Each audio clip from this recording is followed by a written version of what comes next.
주말 사이 잭슨홀 미팅 관련해서 많은 뉴스 해석들 나왔습니다. 이 투자 관점에서는 이것을 어떻게 봐야 할 것인지와 함께 우리 시간으로 오늘 저녁부터 시작되는 한미 정상회담 미리 알아보는 시간까지 마련했습니다. 도움 말씀에 한상춘 한국경제신문 논설위원 자리에 있습니다. 안녕하십니까? 네, 안녕하십니까? 주말 사이에 여러 가지 일들 있었는데 어떤 부분 주목하셨습니까? 네, 지금 계절적으로 처서가 지나서 좀 이렇게 기온이 떨어져 있는데요. 그래도 많이 덥죠. 예, 많이 늦더위가 있는 만큼 예. 지난 주말에 끝났던 잭슨홀 미팅. 사실 그 회담 파월 발언보다도 그 해석에 대해서 굉장히 치열하게 되는 것 같아요. 시간이 가면 갈수록 그 내용이 투자 관점에서 상당히 주목될 변수이기 때문에 지금은 잭슨홀 회의에서 파월 발언보다도 어떻게 해석하느냐가 더 중요한 지점이 아닌가 생각합니다. 그동안 그 잭슨홀 미팅이 올해는 통화정책 프레임의 재점검과 관련해서 굉장히 주목되기 때문에 시청자분한테는 많은 얘기를 했지만 한 5가지 사항을 시청자분이랑 같이 고민해 왔습니다. 일단 금리 인하는 한 5월서부터 7월보다는 9월에 그 단행하지 않겠느냐 하는 이런 쪽에 말씀을 드렸었고, 그다음에 8월에 그 증시 조정장에 대해서 미개 국채라든가 미개 국채 ETF 추천하는 시각에 대해서는 오히려 지금은 강세장 속에 금융 완화 이렇게 되기 때문에 국채와 국채 관련된 상품보다는 주식 쪽이 오히려 수익이 높지 않겠느냐 하는 이런 쪽도 말씀을 드렸습니다. 예. 또 미개국 밈 주식 이게 과열이 심했고 AI 거품 우려가 됐죠. 그런 상태에서 사실 미개 주식 거품 문제, 뭐 S&P가 15% 폭락할 것이다, 뭐 여러 가지 얘기들이 많이 나왔었는데요. 이것에 대해서는 사실 주도주가 바뀌는 상황이 아니냐. 주도주가 바뀌는 상황에서 소위 M7에서 파악으로 변화되는 상황에서 나타나는 과도기적 현상이 아니냐 하는 측면에서 증시의 거품 붕괴에 대해서는 사실은 지금도 많이 나오고 있습니다는 가능성이 적은 쪽으로 시청자분께 말씀을 드렸습니다.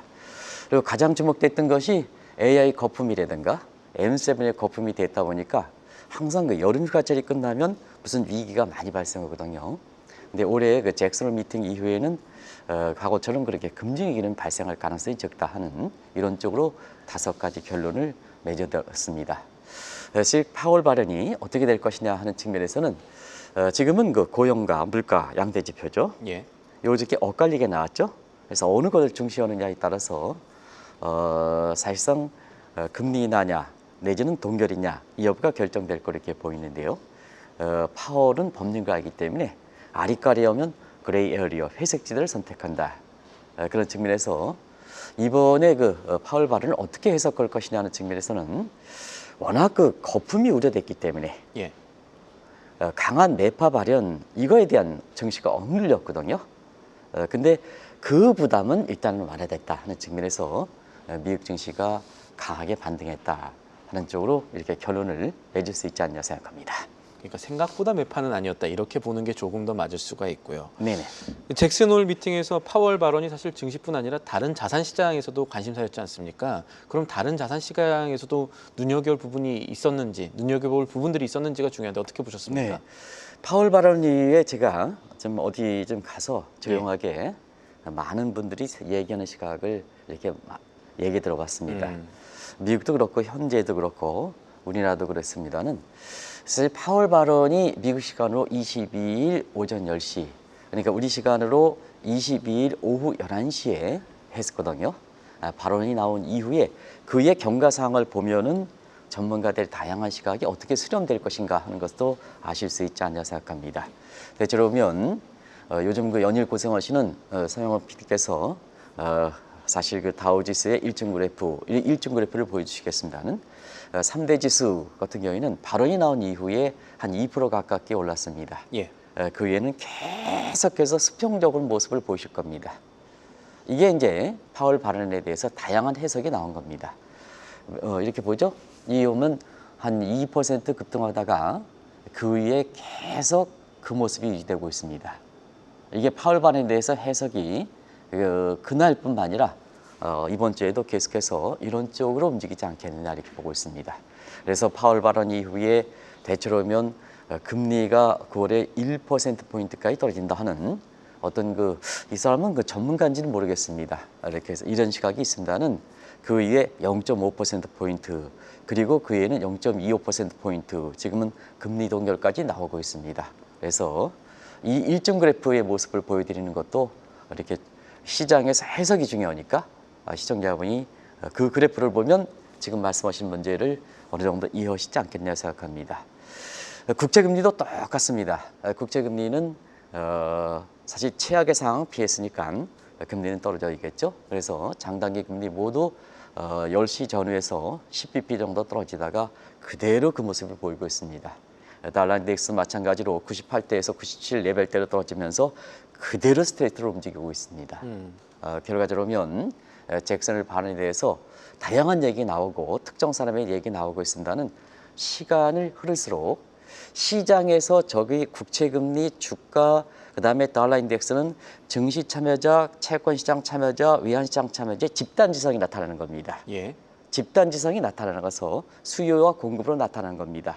그래서 다양한 해석이 있을 때는 특정 사람에 의존해서, 예를 들어서 트럼프의 입이라든가 아니면 야단의 입이라든가 이런 사람에 나타나는 것보다도 서프라이의 디맨드를 형성하는 집단 지성의 결과가 굉장히 실제로 여러분의 수익률을 결정한다, 이렇게 보실 수 있습니다. 결과적으로 그 일정 그래프를 보면 집단 지성에 나타나는 걸 보면 다양한 해석이 나온다, 이렇게 보게 됐습니다. 결과적으로 보면 주가와 모든 변수는 순간 반응했다는 얘기입니다. 무엇에서? 파월 발언에 의해서. 파월 발언에서 순간 반응했다는 거면 거품 속에 강하게 우려했던 매파 발언만 피했다 하는 것도 정리할 수 있지 않냐 생각합니다. 그럼 모두가 지금 당연시하는 과연 9월에 금리 인하를 신호한 것이냐. 사실 1년 전 모습과 한번 비교해 보겠습니다. 1년의 잭슨 홀 때에서는 금리 인하에 대해서 명확하게 얘기했습니다. 그래서 9월 달에 있었던 이렇게 FOMC에서 미컷을 단행했던 겁니다. 그러면 이번에 같은 경우는 어떤 시그널을 줬느냐 하면 사실 명확하게 금리 인하에 대해서 얘기는 하지는 않았습니다. 고용지표에 대해서 과거에 견제했던 모습에 대해서 다소 누그러졌다 하는 이 표현 이외에 사실 시장에서 읽히게 되는 배경에서 금리 인하가 기정사실화되고 있는 이런 모습으로 시청자분에 전해지는 모습입니다. 그런 과정에서 제 개인적으로는 최악의 상황만 피했다. 그러면 최악의 상황은 뭐냐? AI M7 거품 속에 예. 매파 발언이 나오면 쑥 무너지거든요. 그거 상황만 피했다 하는 정도로 시청자 여러분들 결론을 내려드릴 수 있다 하는 것을 말씀을 드리겠습니다. 조금 전에 지적도 해주셨습니다만 사실 지난해 발언과 비교하면 아주 명확한 것은 아니었고 회색지대에 있었고, 그럼에도 불구하고 다른 자산군 대비 이 집단지성 속에 증시가 좀 크게 파월 발언에 반응을 한 모습인데 어떤 특별한 이유가 있을까요? 네, 똑같은 상황이죠. 이렇게 매파 발언은 똑같은 팩트입니다. 근데 시장에서 이렇게 한번 인터마켓에 보면 증시에 반응이 있을 거고, 채권 시장에 반응일 거고, 외환 시장에 반응, 부동산 시장에 반응이 있을 겁니다. 그런 과정에서 항상 말씀드리는 지금은 금융 섹터가 실물을 주도하기 때문에 사실은 경기 상황을 반영하는 게 금융 변수가 아니다 하는 것도 시청자한테 말씀드렸습니다. 또 한 가지는 위험 자산과 안전 자산의 경계감이 무너졌습니다. 예를 들어서 증시가 이렇게 조정을 받으면 국채 시장이 부각될 것이다. 이 논리는 잘못돼 있다. 지금은 금융이 실물을 주도하기 때문에 주식과 채권이 같이 간다. 주식과 채권이 같이 간다. 전통적으로 위험 자산과 주식 시장의 트레이드업 관계가 무너졌다 하는 것도 말씀을 드렸습니다.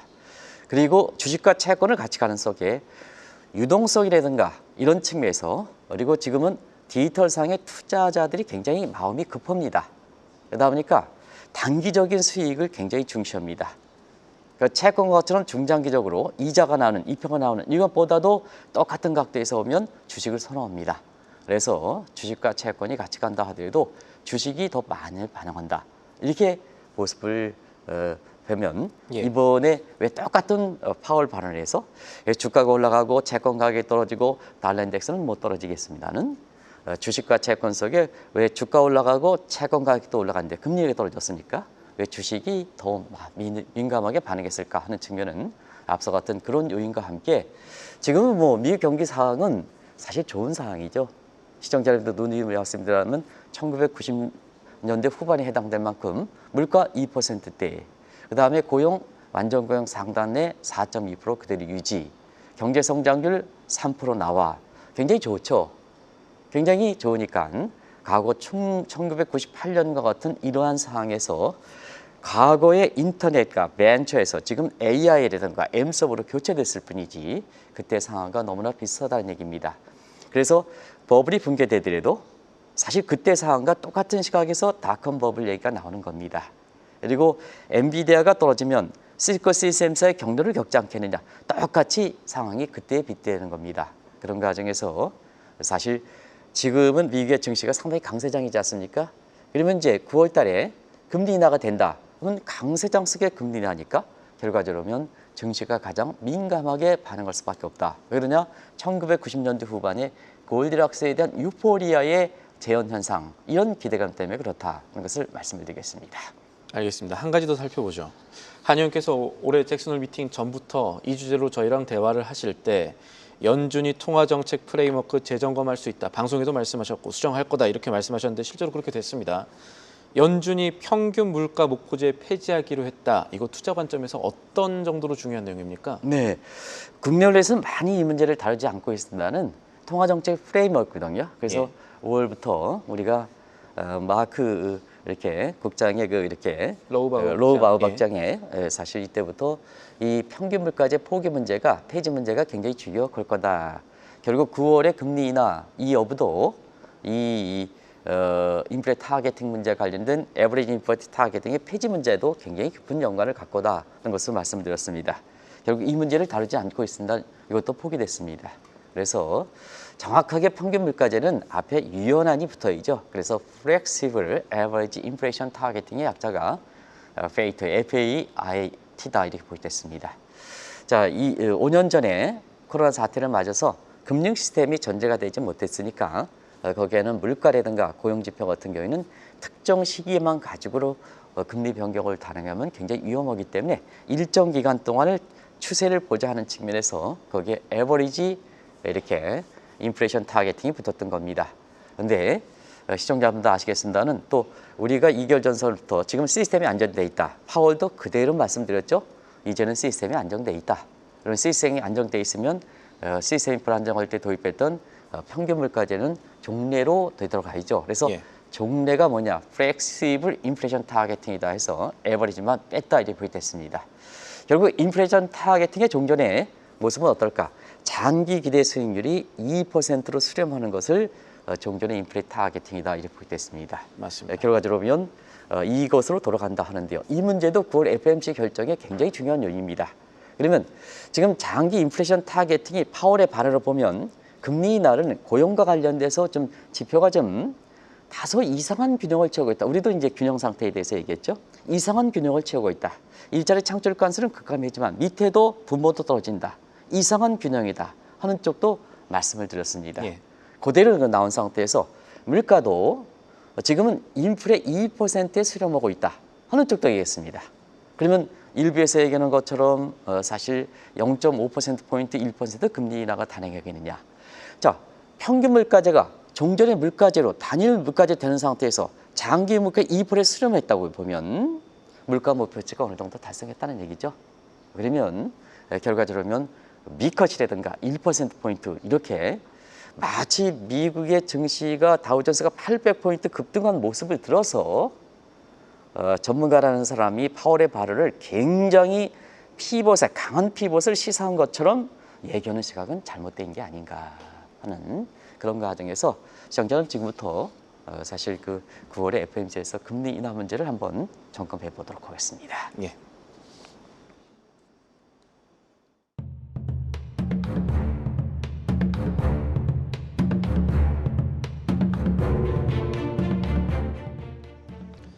연준이 평균 물가 목표제를 수정하고 폐지했다는 건 쉽게 말해서 연준이 지금 지표상 이 낮출 수 있는 명목금리 하한선 자체가 없어진다는 얘기가 됩니다. 그렇기 때문에 지금부터는 파월 발언 계기로 시장에서 최대 관심사가 되고 있는 금리 인하 시기, 그 폭 점검을 해봐야 될 텐데 일단 9월 FOMC의 금리 인하 가능성 어떻게 보고 계십니까? 네, 이 점은 이렇게 방송에 나오는 전문가분도 만약에 이제 파월이 금리 인하를 시사했다 하면 금리 인하를 요구했던 트럼프 대통령과 트럼프 지정을 대단히 환영해야죠.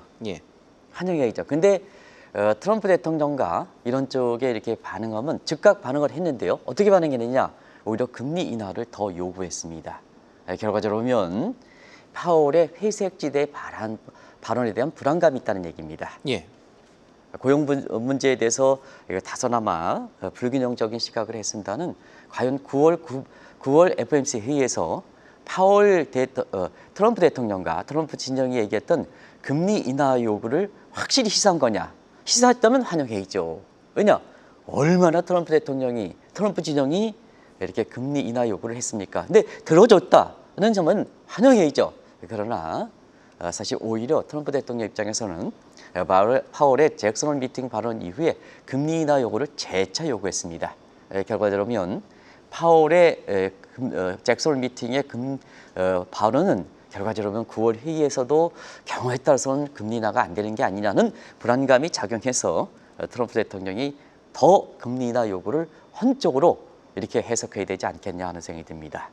또 한 가지는 트럼프노믹스의 실질적인 경제 컨트롤타에 해당되는 베센트가 오히려 0.5%포인트 9월 FOMC 회의가 한 3주 전에 추경했는데요. 이번에 다시 재차 추경했습니다. 똑같은 각도로 해석해야 되는 게 아닌가 생각합니다.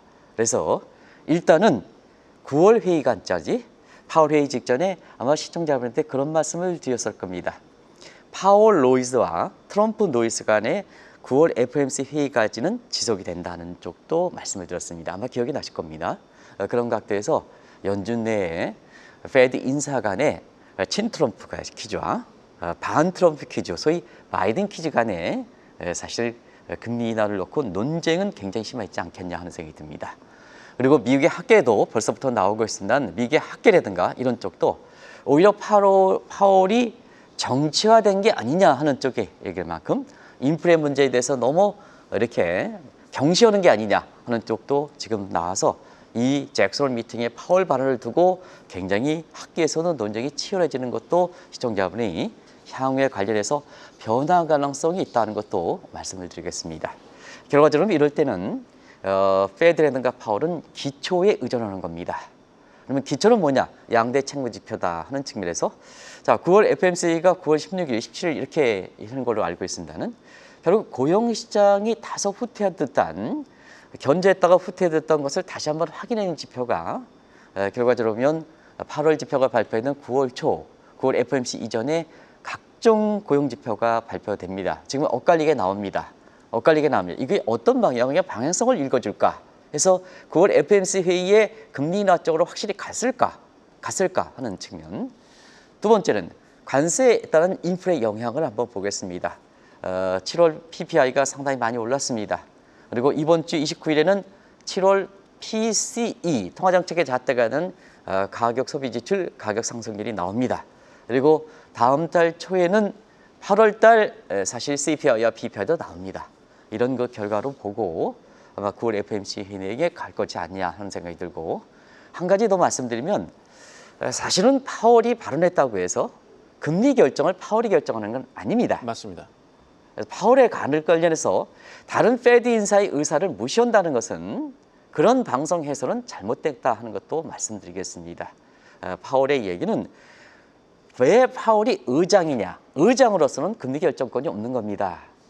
파월이 금리 결정이 있다는 것은 페드의 금리 결정의 이사로서 2028년 1월에 그 이사 때문에 권한을 행사하는 겁니다. 그걸 꼭 좀 말씀드리겠습니다. 파월이 지금 의장이다, 이사기 때문에 결과적으로 보면 파월의 반응이 중요한 건 사실이지만 사실 파월의 의장의 발언으로 인해서 9월 FOMC 회의가 결정되는 것은 아니고 의장 자격으로 금리를 결정하는 건 아니고 페드의 보드 멤버 이사로서 2028년 1월까지 페드의 보드 멤버 이사기 때문에 그거로서 결정을 하는 거다 하는 것도 말씀을 드리겠습니다. 말씀 듣고 나니까 파월 발언은 백투베이직에 가깝고 그렇기 때문에 트럼프 진영이 즉각적인 반응을 하지 않은 것으로 볼 수가 있는데 그렇다면은 트럼프 대통령이 연준에 자기 사람 채워넣으려는 움직임 더 서두르지 않겠습니까? 네. 파월의 잭슨 미팅 발언이 굉장히 회색지대거든요. 그러면 트럼프 입장이라든가 베센트 입장에서 금리 인하를 더 요구하지 않습니까? 환영하지 않고. 그리고 양대 지표상으로 보면 고용 지표라든가 그다음 물가 지표도 최소한 다음 달 초까지는 계속해서 이렇게 불안하게 엇갈리게 나오겠죠. 그러면 9월달 FOMC 회의에 금리 인하를 확실하게 트럼프 진영에서 가져가는 방식이 뭡니까? 인적 개편을 서두르는 거죠. 친 트럼프 퀴즈로 전부 뭐냐? 전부 페드의 보드 멤버를 치워주면 금리 인하 자신의 요구대로 확실하게 가져가겠죠. 그래서 이 작업이 본격화된다. 9월 FOMC까지는 굉장히 본격화된다 이렇게 볼 때 있습니다. 그런 과정에서 1월 2위 취임위에 이미 월달이든가 보호만 그리고 아직 이렇게 상원의 인준 절차를 거치지 못했습니다는 미란이 임명됐습니다. 이게 이제 미란에서 어떤 신문에서 마이런이라는 신문을 표현을 하는 것 같아요. 스티브 마이런. 그런데 미란이라는 표현을 이렇게 통일해서 이렇게 말씀드리겠습니다. 마이런은 해도 괜찮습니다. 그래서 어떤 분이 주말에 그런 얘기를 해요. 미란과 마이런은 이렇게 다른 사실 사람이냐? 다른 사람이냐 하는데 같은 우리가 이제 사람으로. 원달러도 이게 표기상 보면 달러원이냐 원달러냐 할 때 시청자 여러분 아시겠지만 항상 원 나누기 달러지 않습니까? 예. 분모가 달라지 않습니까? 근데 우리나라의 외환시장의 일부 미국을 쫓아가면 굉장히 그것이 뭐 아이콘인 것처럼 달러원, 달러엔, 달러 유로 하는데요. 사실은 유로는 기준이 유로거든요. 그래서 달러 유로지 않습니까? 그러면 우리는 기준이 달라지 않습니까? 그럼 원 달러, 엔 달러 하였는데 마침내 시장의 플레이어들이 그게 뭐가 이상인 것처럼 이렇게 이게 원 환율 표기에 혼란을 초래하고 있는데요. 예. 분명히 우리 통화의 기준은 달러입니다. 그래서 원달러 환율이라는 표현이 기재부에서도 확실하게 경제 용어책에서 그렇게 나오고 있습니다. 또 교과서에서도 원달러는 나오고 있습니다. 그래서 일부 플레이어들이 달러원, 달러엔 하니까 마치 한국 경제에 이렇게 자막에서도 달러원, 달러엔 이렇게 표기하는 것은 저는 그 지향한다 생각합니다. 바로 이 대목입니다. 미란인데 마이너로 표기하니까 이게 동일한 사람인데 혼란을 초래하는 이런 예. 상황이거든요. 그런 측면에서 미란까지 이렇게 지명됐습니다. 그런 측면에서 자 이번에는 쿡 이사도 아마 지금은 이것은 해고시킬 것 같습니다. 지금 잦은 사태보다는 해고시킬 것 같습니다. 법정 다툼으로 들어가서 도덕성을 이유로 해서 사실 해고시킬 가능성이 높습니다. 그리고 페드의 이렇게 의장도 이렇게 지금은 이게 파월이 비둘기냐 매파에서 비둘기냐 이게 좀 애매모호합니다. 또 그건 중요하지 않습니다. 페드 의장으로서는 매파 이렇게 비둘기는 그렇게 금리 결정은 페드 이사로서 참여하기 때문에 굉장히 중요하지는 않을 거로 생각합니다. 이런 과정에서 이렇게 보면 파월 의장의 조기 의장 임명 이걸 통해서 인적 개편을 통해서 자신의 요구를 관철시키는 누구 트럼프 요구를 관철시키는 이 작업이 진행되지 않겠나 보고 있습니다. 알겠습니다.